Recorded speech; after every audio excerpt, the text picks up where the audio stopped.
सारी की deals only on पाक व्हील्स। अस्सलाम वालेकुम पाक व्हीलर्स, मेरा नाम है सुनील मांझ और मैं पाक व्हील्स यूज़र रिव्यू सीरीज़ के एक और एपिसोड साथ आपकी खिदमत में हाजिर हूँ। आज हम जिस गाड़ी का रिव्यू करने जा रहे हैं, काफ़ी अरसे से इसके बारे में मैं देख रहा था, काफ़ी लोगों की डिमांड होती है। टोयोटा सिग्नस 2003 मॉडल का है। 1997 से लेके 2006 तक जो है सिग्नस की ये शेप आई हुई है। सिग्नस बेसिकली जापानीज़ वर्जन था जो कि पेट्रोल वेरिएंट है। इसको अमेरिका में LX 470 भी कहा जाता है। पाकिस्तान में इस 100 सीरीज़ क्रूज़र को जो है मेरा ख्याल है बहुत ज़्यादा पजीराई मिली थी और इसमें डीजल इंजन में भी बहुत से लोगों ने इसको कन्वर्ट किया था सिग्नस की शेप में। बट याद रहे कि जो डबल लाइट वाली टोयोटा सिग्नस होती है ये पेट्रोल वेरिएंट होता है। हमारे साथ अबू बकर साहब मौजूद हैं। बहुत शुक्रिया अबू बकर अपना टाइम देने का। आपका शुक्रिया सुनील भाई। सर मुझे बताइएगा ये गाड़ी आपका मॉडल कौन सा है और आपने कब ली थी? ये सुनील भाई 2003 मॉडल है। ठीक है। और ये मैंने लास्ट ईयर ली थी लॉकडाउन के दौरान। ठीक है, 2003 model last year. If you don't mind telling, किस प्राइस बजट में आपको गाड़ी मिली थी? ये सुनील भाई तकरीबन कोई 7.5 मिलियन के अराउंड मुझे कॉस्ट की थी। बिल्कुल ठीक है। और मेरा ख्याल है ये वो टाइम था जब गाड़ियों की प्राइसेस बहुत ज़्यादा बढ़ गई थी। बिकॉज अगर आज से 3-4 साल पहले जाएं तो इस प्राइस बजट में 2007 200 सीरीज़ मिल जाती थी और ये गाड़ियाँ 50 लाख के लगभग घूमती थी जी। बट अब क्योंकि प्राइसेस बहुत ज़्यादा बढ़ गई हैं, 200 सीरीज़ 1.5 करोड़ रुपए पे पहुंच चुकी हुई है, तो उस लिहाज से 75 was I think very good price for you. अगर इस गाड़ी की जो हालत देखें, जो मैंने कंडीशन देखी है, इट्स लाइक बिल्कुल ही जो है ना अनबिलीवेबली साफ़ है। तो आपने ये गाड़ी जब ली थी तो आप गाड़ी मार्केट में कोई बजट के साथ ढूंढ रहे थे कि सिग्नस ही ढूंढ रहे थे? What was the purchase decision? अगर आप अपनी गाड़ी बेचना चाहते हैं तो पाक व्हील्स पर अभी ऐड लगाएं। डे लाइट में पिक्चर्स लें, ऐड पर गाड़ी की मुनासिब कीमत रखें, गाड़ी की मुकम्मल तफसील लिखें और एक्टिव फोन नंबर देकर ऐड पोस्ट कर दें। क्विक ऑफर के लिए अपना ऐड फीचर करवाएं और 40 लाख जेन्युइन खरीदारों तक रसाई हासिल करें। थे असल में गाड़ी मेरी कंसिडरेशन में थी प्राडो। ठीक है। मेरे पास 2007 मॉडल पहले प्राडो थी। ठीक है सर। और वो हमने सेल की और ये वो वक्त है जब लॉकडाउन लग गया हुआ है और प्राइसेस जो है ना वो हाइक ऐसे चल रहे हैं जैसे फैशन चल रहा है। सही है। इसी दौरान में किसी दोस्त ने मुझे बताया कि ये गाड़ी की ऑप्शन है। सही है। और ये गाड़ी सिर्फ कंडीशन की वजह से बिल्कुल सही है, आउट ऑफ बॉक्स जो हमें ये प्राइस कोट हुई हमने ले ली। ठीक है। मेरे ख्याल से उस टाइम पे आपको लगा होगा कि आपने महंगी ली है, लेकिन आज के लिहाज से अगर देखा जाए तो मेरा ख्याल है बहुत अच्छी प्राइस थी और वैल्यू टू मनी थी। पिछले साल अगर आप किसी को बताते तो उन्होंने कहा था यार ये तो 50-60 लाख की गाड़ी आप 75 में ले रहे हैं। बट गाड़ी की जो कंडीशन है माशाल्लाह बहुत ही खूबसूरत हालत में है। अच्छा, इसमें जो फेसलिफ्ट वर्जन आया था 2002 के बाद, ये जो सिक्वेंशियल गियर आया था, नया डैशबोर्ड आया था, मैं यूज़र्स के लिए बताना चाह रहा हूँ कि 97 से लेके 2002 तक जो है वो ये डैश था। उसमें सिंगल जो गियर, सिंगल स्ट्रेट वाला गियर था, सिक्वेंशियल नहीं था और इसका इंटीरियर नया है। अच्छा, इसके अंदर 2-3 चीज़ें मैं आपसे पूछना चाहूँगा। सबसे इंपॉर्टेंट तो ये, अब आपने तकरीबन 7-8 महीने साल से चला रहे हैं, तो अगेन ये हमारे लोगों का एक सवाल होता है, ऑल दो रेलिवेंट नहीं, लेकिन फिर भी बता दीजिएगा कि इसकी फ्यूल एवरेज आपको क्या मिलती है सिटी में? सिटी में तो सुनील भाई ये अराउंड 5 किलोमीटर। ठीक है। अगर हाईवे पे चले जाएँ तो 2-1 किलोमीटर ज़्यादा कर लें। ठीक है। विद हैवी फुट वो 2 किलोमीटर जाहिर सी बात है आपको नहीं मिलेगी, 6 बड़ी मुश्किल से मिलेगी। बिल्कुल ठीक है। आपके पास जो प्राडो था 2007 का, वो कौन सा इंजन था? 4 लीटर। ठीक है, फिर तो बड़ा अच्छा कंपैरिजन जाएगा। बिकॉज 2.7 के और 3.4 लीटर वाले की तो एकदम जंप होती है, लेकिन 4 लीटर के लिहाज से मुझे लगता है कि इसकी जो ड्राइव है बड़ी कंपेरेबल होती है for somebody who's coming from Prado. और इसकी जो हाइट कंट्रोल है उसकी वजह से जो इसकी एडेप्टिव जो आपकी सस्पेंशन है उससे आपको क्या फ़र्क लगता है आम गाड़ी से, और उसकी ड्राइव में कितना को फ़र्क है? ये बहुत उससे सॉफ्ट है, चलाने में बहुत कंफर्टेबल है और बेसिकली ये ऑल टेरेन है। सही है। इस वजह से जो भी इस लीग में या इस प्राइस बजट में इवन लास्ट ईयर भी अवेलेबल ऑप्शंस थे, उनसे ये फिर भी वैल्यू फॉर मनी उस वक्त हमें लगी। बिल्कुल सही है। It's 7 seater car, dual AC होता है इसके अंदर, और इसके अंदर मेरा ख्याल है फ्रिज की ऑप्शन भी आती है। खैर ऑप्शनल था, किसी में था किसी में नहीं था। अच्छा, पुरानी गाड़ी लेते हुए लोगों को एक परेशानी ये होती है कि तकरीबन 2003 मॉडल है तो 18 साल पुरानी है जी। सो कंडीशन के बारे में कोई आपका कोई फीडबैक हो, या लेते हुए या अगर लेने के बाद आपका ख्याल है कि इसके ऊपर कोई काम आपको कराना पड़ा भी थे? नहीं सुनील भाई, मुझे ऑयल वगैरह के अलावा कोई काम नहीं करवाना पड़ा। सही है। स्टॉक कंडीशन में गाड़ी थी। ठीक है। और चूंकि ये मेरा सेकंड एक्सपीरियंस है, इससे पहले मेरे पास दुबई में भी सेम गाड़ी रही है। सही है। सो मुझे इस गाड़ी के इफ्स एंड बट्स का पता था। ये गाड़ी जो है अगर हम इसे अच्छे से इस्तेमाल करें तो यूजेबल्स के अलावा ये गाड़ी काम नहीं निकालती। बिल्कुल सही है। बिल्कुल सही है। बट फिर भी होता है कि 18 साल हो गए जिस तरह ये गाड़ी के अंदर जो मुझे लगता है कि सिग्नस की जो सबसे इंपॉर्टेंट चीज़, यूज गाड़ी किसी ने भी लेनी हो जो रिव्यू देख रहा है, मेरे ख्याल से जो चीज़ इसकी सबसे ज़्यादा प्रॉब्लमेटिक हो सकती है या ख़राब हो सकती है उसका हाइट कंट्रोल है। एग्जैक्टली। इसके चारों पहियों के नीचे एक्चुएटर्स लगे होते हैं जो कि इसकी हाइट को कंट्रोल करते हैं। तो वो जो है मेरा ख्याल है अगर कोई बंदा यूज़ गाड़ी ले रहा है सबसे इंपॉर्टेंट वो चीज़ है। Engine, I agree with you कि यार इंजन जो है वो तो मतलब बड़ा रोबस्ट है। टोयोटा का 4.7 इंजन जो है काफ़ी गाड़ियों में टोयोटा की आता भी ऑलरेडी। उसके अलावा सस्पेंशन के अदर पार्ट्स, टायर्स जो हैं वो बड़ा मेरा ख्याल इंपॉर्टेंट खर्चा है इस गाड़ी में। मुझे लग रहा है कि जिसके व्हील्स और टायर लगे हुए हैं, जिसका स्टॉक साइज आता है उससे बड़े लगे हैं। जी बड़े लगे हुए हैं, 20 इंच के लगे हुए हैं। ये आपने खुद लगाए हैं कि ये पहले से आए थे? नहीं, मैंने जिससे लिए उसने लगाए। अच्छा, सिग्नस में क्योंकि 18 इंच आता था, और उस लिहाज से जो मतलब कोई भी बंदा जो यूज जीप लेने जाता है वो इसका एसी, ये 2-3 चीज़ें जो कि मेरा ख्याल है बड़ा खर्चे वाली आइटम है। अगर ख़राब निकल आए, किसी को ऐसा पीस मिल जाए जिसमें वो नहीं है, तो फिर लोग बाद में परेशान रहते हैं कि यार यूज गाड़ी लेके फंस गए। तो यू वर लकी इनफ माशाल्लाह, आपने जिनसे लिए बड़ी साफ़ सुथरी गाड़ी थी। इसके अंदर एक और ऑप्शन आती थी नाइट विजन की, वो तो है इसमें कि नहीं? नहीं, इसमें नहीं है सुनील भाई। अच्छा, और जो नाइट विजन और मार्क लेवेंसन का साउंड सिस्टम है वो एक कम्बिनेशन आता था, और उसकी पहचान ये थी कि उस गाड़ी के जो बम्पर के अंदर ना एक वो जो है ना सेंसर टाइप से लगे थे जो कि नाइट विजन देते थे।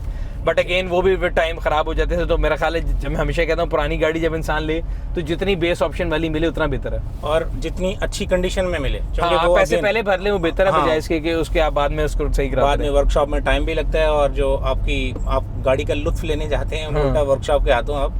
हाँ बिल्कुल सही है। वो अनलेस अनटिल आपको मेरी तरह शौक है वर्कशॉपों में जाने का, गाड़ी रिस्टोर करने का, तब डिफरेंट स्टोरी है। अच्छा, इसका स्टीयरिंग भी मैं देख रहा हूँ टेलीस्कोपिक है। जी सर। और ये जो स्टीयरिंग कंट्रोल्स हैं ये भी इसके अपनी सारा फंक्शन से काम करते हैं? जी ऐसा, ये मल्टीमीडिया इसके साथ है। इसमें ब्लूटूथ फ़ोन की हद तक गाड़ी सपोर्ट करती है, ठीक है, लेकिन म्यूज़िक सपोर्ट नहीं करती। बिल्कुल ठीक, बिल्कुल ठीक। अच्छा, मुझे एक और चीज़ बताइएगा कि आपने जब से ली है, आप इस पर नॉर्थ वगैरह भी गए हैं? हाँ जी, मैं गया हूँ। मेरा कोटली सतिया में हमारी रिहाइश है। ठीक है। और वहाँ पे हमारा आना जाना काफ़ी कॉमन है। सही है। और पार्ट्स के लिहाज से तो मेरा ख्याल है ये गाड़ी किंग है पाकिस्तानी सड़कों, मतलब 100 सीरीज़ के पार्ट ढूंढना तो मेरा ख्याल ऐसे ही है जैसे किसी भी एक नॉर्मल रोड साइड गाड़ी के पार्ट ढूंढने बड़े आराम से मिल जाते हैं। ये एक बहुत बड़ी रीज़न थी ये वाली गाड़ी लेने में, इतनी पुरानी गाड़ी लेने में। सही है। क्योंकि हमारी जो मेरी ट्रैवलिंग है वो नॉर्थ इस्लामाबाद से लेके भावलपुर तक, ठीक है, दोनों साइड पे बहुत ज़्यादा है। बिल्कुल इस तरह की गाड़ी जो आपको तमाम टेरेन्स में यूज़ हो सके, और ये उनमें से एक है। वो बड़ी स्टेबल है। हाँ, ये देखिए स्टेबल है, सेफ्टी फीचर्स सारे हैं। अगर आप एंजॉयमेंट के लिहाज से बात करें या फैमिली के लिहाज से बात करें, सनरूफ है, कंफर्ट है, 7 सीटर है, डुअल एसी है, टीवी है। I think it's a perfect package इस प्राइस के अंदर। अच्छा, कोई चीज़ जो आप मिस करते हो कि यार मैंने गाड़ी खरीदी है इतने पैसों में, तो मैं ये भी हो जाता तो बेहतर था?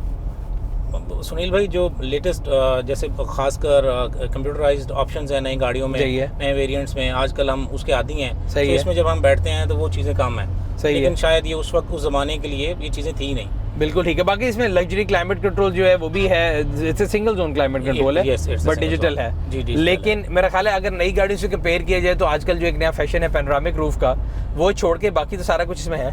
हाँ जी, है। तो मतलब ऐसी कोई चीज़ नहीं जो इस गाड़ी में मिसिंग हो। इनफैक्ट जो इसकी सस्पेंशन है वो अभी भी बहुत सी आने वाली गाड़ियों के अंदर नहीं आती, बल्कि इसकी इनफैक्ट जो इस बजट की गाड़ियाँ हैं उनसे इसकी सस्पेंशन डिपेंडेबल बहुत है। बिल्कुल सही है। अच्छा, एक और चीज़ जो है इसके अंदर मेरे ज़हन में एक सवाल आ रहा था कि जो आप इसकी नॉर्मल सर्विस वगैरह कराते हैं वो क्या कॉस्ट करती है? लोगों को ज़हन में एक सवाल होता है कि यार ये जीप अगर ले रहे हैं तो क्या इसकी सर्विस क्या कॉस्ट होती है और कितने किलोमीटर पे कराते हैं? मैं सुनील भाई 5000 किलोमीटर पे चेंज करवाता हूँ। ठीक है। और गाड़ी को मैं थोड़ा सा चूँकि ऑयल 5W ग्रेड का यूज़ करता हूँ। ठीक है। सो मेरी तकरीबन 15-1 हज़ार रुपये कॉस्ट आ जाती है। ठीक है, विद फिल्टर्स एंड ऑल। हाँ, विद फिल्टर्स। तो 3 रुपये किलोमीटर बना तकरीबन। उस लिहाज से तो यानी जितनी बड़ी मशीन है और जैसी मशीन है, आई थिंक बड़ी कोई नॉन रीजनेबल प्राइस नहीं है इसकी मेंटेनेंस की। बड़ी आपकी अफोर्डेबल प्राइस है। ठीक है। अच्छा, जो इसका टोकन है सालाना वो कितना है आजकल? ये सुनील भाई 10 साल से चूँकि पुरानी है। सही है। तो इसका टोकन वैसे अभी मैंने पे नहीं किया, लेकिन मेरा ख्याल है कोई 10-1 हज़ार के करीब होगा। सो हाँ, 10 साल बाद जो इनकम टैक्स का पोर्शन है वो जीरो हो जाता है उसके ऊपर से, तो वो काफ़ी फ़र्क पड़ जाता है। ठीक है। अच्छा, और इसके अलावा आपने कहा कि एक मॉडर्न ऑप्शंस के अलावा कोई ऐसी चीज़ नहीं, जैसे कंप्लीट पावर पैक आपको लगता है कि यार इतने पैसों में मेरे ख्याल से बिल्कुल ठीक था? जी बिल्कुल ठीक है। और रीसेल कैसी है? रीसेल बहुत अच्छी है इसकी। आजकल के ज़माने में तो जैसे प्राइसेस हाई हुई हैं, बल्कि ये उल्टा ज़्यादा डिमांड में है। बिल्कुल। इस प्राइस पे हमने ली है उससे ज़्यादा की लोग, बल्कि रास्ते में जाते हुए अक्सर लोग गाड़ी की कंडीशन को देख के तो रोक के पूछ लेते हैं, भाई गाड़ी आप बेचेंगे? बिल्कुल सही है। मेरा ख्याल है हमारे जो कौमी है ना 2-3 अल्फाज है कि स्टैंड ऊपर कर लें, लाइट जल रही है, तीसरा ये बनता जा रहा है गाड़ी बेचनी है। बिकॉज लेनी हो या ना लेनी हो, किसी को अच्छी चीज़ देख के बजाय इसके कि माशाल्लाह है, लोग अगला सवाल ये पूछते हैं कि जी बेचनी है कि नहीं बेचनी।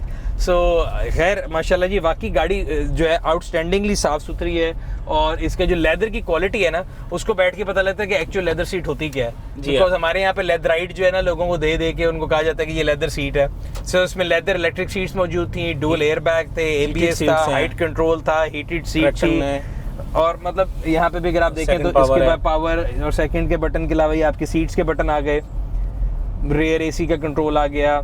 अच्छा, इसमें एमडी प्लेयर भी होता था, अब तो खैर एमडी जो मिनी डिस्क है वो मेरा ख्याल है बिल्कुल ही ना होने के बराबर हो चुकी है। इसके अंदर मेरा ख्याल है सीडी चेंजर भी होता था। जी, सीडी चेंजर भी है इसमें, बिल्कुल है इसमें आर्मरेस्ट के अंदर। हाँ, ये सीडी चेंजर भी इससे ज़्यादा, बिकॉज मुझे याद है कि अगेन वो लोग पूछते हैं कि गाड़ी आपने रखी हुई थी, तो मैंने कई दफ़ा सिग्नस रखा है और मेरा ख्याल है ये one of the best machines है। अगर आप शुरू करें तो 2001 में जो इसकी थोड़ी शेप चेंज थी, 2002 में लाइटें चेंज की गई, फिर 2003 में डैशबोर्ड चेंज आ गया, and then this sequential gear जो है ये बहुत ज़्यादा डिमांड में था। तो अगर अभी किसी ने लेना हो तो सबसे ज़्यादा इंपॉर्टेंट, मैं कल देख रहा था पार्किंग में काफ़ी यूज गाड़ियाँ लिस्टेड हैं, बट अब वो हुआ है कि पुरानी गाड़ी के ऊपर लोगों ने नया डैशबोर्ड लगाया हुआ है और मिक्स एंड मैच किया हुआ है। बट जेन्युइन गाड़ी अपने ज़माने के लिहाज से जो अगर देखा जाए, जो साफ़ सुथरी गाड़ी मिलना अभी तो मेरा ख्याल है क्लोज टू इम्पॉसिबल है। और अगर मैं यूज़र्स के लिए बताता चलूँ कि कोई भी यूज सिग्नस लेना चाह रहे हैं अगर आप 2002-03 का, तो अच्छी गाड़ी आपको 65-70 के करीब ही मिलेगी, उससे नीचे नहीं मिलेगी। उससे नीचे फिर वो आपको ये कट एंड वेल्ड और आगे पीछे ये इस तरह के बड़े इश्यूज मिलते हैं। अच्छा, एक और मैं कन्फ्यूजन लोगों की दूर करना चाहूँगा, क्योंकि जो सिग्नस है ये डबल लाइट में आता था और पेट्रोल इंजन में आता था। हमारे यहाँ पे सिंगल लाइट जो 100 सीरीज़ है उसको भी लोगों ने जो है ना काफ़ी जो है ना दे ऑलवेज मिस्टेक है जी, या ये भी सिग्नस है, या जो डीजल इंजन है उसको कन्वर्ट करके भी सिग्नस बेच रहे होते हैं लोग मार्केट में। सो मैं ये क्लैरिफाई करना चाहूँगा, वो लैंड क्रूजर ज़रूर होता है, पेट्रोल इंजन में भी आता था, उसमें भी 4.7 आता था, बट सिग्नस जो है ये खास तौर पर जैपनीज़ वेरियंट था which was equivalent of Lexus LX 470 जिस तरह आपने दुबई में लेफ्ट हैंड रखा था। यहाँ पे भी लोगों ने कभी इस पर LX 470 का बैच लगाया था, जो कि गलत है, क्योंकि जो लेक्सिस है वो टोटली डिफरेंट गाड़ी है, उस पर आपको कहीं टोयोटा का लोगो नहीं मिलेगा। Cygnus is by Toyota, but exactly same counter part जो आपको अमेरिकन मार्केट में मिलता था। नॉन फॉल्ट जो हर गाड़ी के वैसे कुछ होते हैं, तो आपने जिस पहले भी रखी, तो नॉन फॉल्ट्स क्या क्या है इस गाड़ी के? इसमें सुनील भाई, इसकी जैसे आपने शुरू में जिक्र किया, इसकी सस्पेंशन हाइट कंट्रोल का चीज़, हाइट कंट्रोल का आ जाता है। उसके बाद इसका अगर गियर ऑयल टाइम से या उसको अच्छे से मेंटेन ना किया जाए तो गियर, हाँ, वो लेगा। तीसरा, इसकी जो शील्ड्स हैं फ्रंट व्हील्स की, ये हमेशा ही इसमें प्रॉब्लम रही है, ये टूट जाती हैं। हाँ, मैंने अक्सर देखा है गाड़ियों की मिसिंग होती है, और हमारे यहाँ पे लोग पता नहीं उसको क्यों वैल्यू नहीं करते। हालांकि मेरे ख्याल से एस्थेटिकली जब आप कोई गाड़ी देखते हैं ना, तो पहली चीज़ मैं जो नोटिस करता हूँ उसके अगर शील्डें मिस हो तो मुझे लगता है यार ये बनने में संभाली नहीं हुई। जी जी, और वैसे ही वो गाड़ी ना ऐसे थोड़ी सी अजीब सी लगती है, क्योंकि वो इनकम्प्लीट लगती है और एक छोटी सी चीज़ है और बड़ी कोई इतनी महंगी आइटम भी नहीं है, बट जनरली सब लोग जो है ना उसको मेरा ख्याल इग्नोर कर देते हैं। And to my surprise, Pakistani market में वो शॉर्ट भी है। हाँ, वो क्योंकि यहाँ पे लोकल लोग बनाते हैं, इंपोर्टेड आती नहीं है, महंगी मिलती है, तो लोगों ने भी यहाँ पे डाई मशीनें लगा ली हुई हैं, बट वो लोकल गाड़ियों की तो बनाते हैं। ये जो आउट ऑफ मार्केट गाड़ियाँ, जीप्स हो गई, जिनकी लिमिटेड क्वांटिटी है, उसके बारे में लोगों को ऑब्वियसली सप्लाई डिमांड की थ्योरी वो नहीं बनाते, तो इस वजह से नहीं मिलती। और कोई नोन फॉल्ट आपके जहन में हो? और नहीं, मेरे जहन में इसके अलावा और नहीं है, और overall it's a good package. So अगर आप भी यूज टोयोटा सिग्नस देखना चाह रहे हैं तो पार्क व्हील्स की यूज कार सेक्शन में जाएं और अपनी मर्जी की गाड़ी सिलेक्ट करें। याद रहे, कोई भी यूज गाड़ी खरीदने से पहले पार्क व्हील इंस्पेक्शन सर्विस जरूर कॉल करें, जो 200+ पॉइंट के ऊपर आपको गाड़ी का कंप्लीट चेकअप प्रोवाइड करती है, जिसमें गाड़ी का engine, paint, suspension, body, tyre, तमाम चीज़ें शामिल हैं, और आप घर बैठे एक इन्फॉर्म डिसीजन लेते हैं। Park wheel inspection service call करने के लिए हमारी ऐप को iOS या एंड्रॉइड के ऊपर डाउनलोड करके आप जो है ऐप के थ्रू भी कॉल कर सकते हैं, या फिर हमारा UN नंबर जो है 111943357 पे कॉल करके आप इंस्पेक्शन सर्विस जो है उसको बुक कर सकते हैं। सो ये था यूजर आज का रिव्यू। अगर अभी तक आपने हमारे यूट्यूब चैनल को सब्सक्राइब नहीं किया, सब्सक्राइब करें, बेल आइकॉन पे क्लिक करें, ताकि आपको और आने वाली वीडियो के बारे में नोटिफिकेशन मिलता रहे। आपसे अगले रिव्यू में फिर मुलाकात होगी, तब तक अपना और अपने गिरद नवाज के लोगों का ख्याल रखिएगा। शुक्रिया। क्या आप गाड़ी बेचना चाहते हैं बगैर किसी परेशानी के? parkwheels.com लाया sell it for me service. हमारी माहिर टीम आपके डोर स्टेप पे आपकी गाड़ी की मुकम्मल तफसीलात और फोटोज हासिल करके parkwheels.com पे प्रोफेशनल एड पोस्ट करेगी, जिसे लाखों खरीदारों के सामने भरपूर तरीके से नुमाया किया जाएगा। और सिर्फ यही नहीं, खरीदारों की कॉल्स, ऑफर्स, विजिट्स और उनसे नेगोशिएशन से लेके पेमेंट ट्रांसफर तक की तमाम जिम्मेदारी हमारी टीम पूरी करेगी। तो इंतजार किस चीज का है? बस parkwheels.com विजिट करके sell it for me service को सिलेक्ट करें और गाड़ी बेचने की फिक्र से हो जाएं आजाद। गाड़ी की deals only on Park Wheels।